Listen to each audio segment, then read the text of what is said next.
సూర్యాపేట జిల్లా నడిగూడెం మండల కేంద్రంలోని కస్తూర్బా పాఠశాలలో 10వ తరగతి చదువుతున్న విద్యార్థిని తనుష మహాలక్ష్మి ఉరివేసుకుని బలవన్మరణానికి పాల్పడింది. మునగాల మండలం కలకోవ గ్రామానికి చెందిన తనుషను చూసేందుకు నిన్న తండ్రి పాఠశాలకొచ్చాడు. ఎవరూ లేని సమయంలో రాత్రి 11 గంటలకు హాస్టల్ గది నుండి కింద క్లాస్ రూమ్కి వచ్చి ఫ్యాన్కు చున్నీ కట్టి ఆత్మహత్యకు పాల్పడింది. తనుష రీడింగ్ హాల్లోనే చదివినట్లు తోటి విద్యార్థులు తెలిపారు. అందరితో ఆనందంగా ఉండే తనుష మృతితో తోటి విద్యార్థులు దిగ్భ్రాంతికి గురయ్యారు.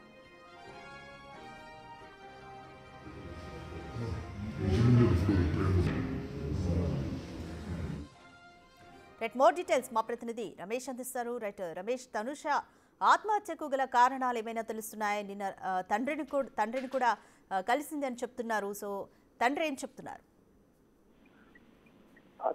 కుటుంబ సభ్యులు ఇంట్లో ఉన్నటువంటి గొడవల కారణంగానే చనిపోయిందని కూడా మొత్తం విద్యాశాఖ అధికారులు చెప్తున్నారు. హాస్టల్లో ఎలాంటి సమస్య లేదని చెబుతున్నప్పటికీ కూడా దీనిపై పలు అనుమానాలు అయితే వ్యక్తమవుతున్నటువంటి పరిస్థితి కనిపిస్తుంది. రాత్రి 11 గంటల సమయంలో హాస్టల్ నుంచి కూడా రీడింగ్ రూమ్ లోనికి వెళ్లి అక్కడ ఫ్యాన్ కి ఉరి వేసుకొని చనిపోయింది. ఆ తనుష మునగాల మండలం కలకోవకు చెందినటువంటి విద్యార్థిని అని చెప్పవచ్చు. గత 2 రోజుల క్రితమే ఆ తండ్రితో కూడా మాట్లాడడం జరిగింది. తండ్రి స్కూల్ కూడా వచ్చి వెళ్ళిన తర్వాత ఈ విధంగా చేస్తుంది. కానీ విద్యాశాఖ అధికారులు మాత్రం హాస్టల్లో ఎలాంటి సమస్యలు లేవు. కేవలం ఆ మానసిక స్థితి, కుటుంబంలో ఉన్నటువంటి ఆర్థిక పరిస్థితుల దృష్ట్యా ఈ విధంగా ఆత్మహత్యకు పాల్పడిందని విద్యార్థులతో కూడా తరచు ఈ విధంగా కుటుంబ సమస్యల గురించి కూడా అధికంగా కుటుంబ సమస్యల గురించి కూడా చర్చించుకునేదని చెప్తున్నారు. కానీ ఇటీవల కాలంలో మనం చూస్తున్నాం, తరచు ఘటనలు ఈ గురుకుల పాఠశాలలో ఈ విధంగా ఆత్మహత్యకు పాల్పడుతుంటే ప్రభుత్వం కూడా దీనిపై సీరియస్ తీసుకుంది. అందుకే విద్యాశాఖ అధికారులు కూడా వెంటనే దీనికి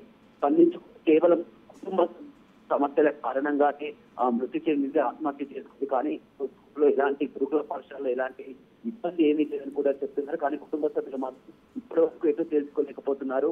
ఎందుకు చనిపోయిందని కూడా ఇంకా విషయం ఇంకా నిర్ధారణ కాలేదు. కానీ మొత్తం ఒక 10th క్లాస్ అమ్మాయి మునగాల మండలం కలకోవకు చెందినటువంటి తనుష పక్కనే ఉన్నటువంటి నడిగూడెంలోని ఆ కస్తూర్బా పాఠశాలలో చదువుతుంది. రాత్రి 11 గంటల సమయంలో ఈ ఘటన చోటు చేసుకున్నటువంటి పరిస్థితి కనిపించింది. Thank you Ramesh.